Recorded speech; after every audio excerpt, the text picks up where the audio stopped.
né, que é o Centro Oficial de Treinamento, em Cuiabá ficou na Universidade.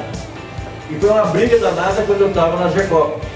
E eram contrários de colocar lá no FMP.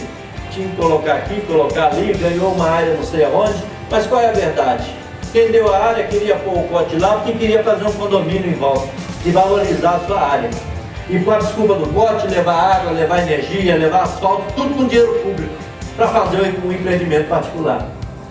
Pegar o pote e colocar dentro da universidade, com a estrutura que vai ter, infelizmente não ficou pronto para a Copa, mas vai ter que ficar pronto, a obra continua, junto com o ginásio da UFMT, junto com o parque aquático da UFMT, junto com o espaço de ginástica da UFMT, junto com os cursos que a UFMT tem nas várias disciplinas, educação física, fisioterapia, psicologia, nutrição, assistência social. Nós temos o que ali? Aquelas quadras externas. Automaticamente nós temos uma outra estrutura, que são os centros regionais de treinamento, está dentro da Política Nacional do Esporte.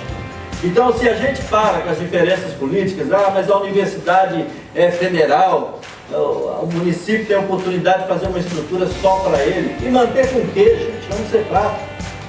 Lá dentro da universidade você vai ter que manter, vai ter que fazer a gestão. É hora de acreditar, assumir responsabilidade, compromisso com a verdade.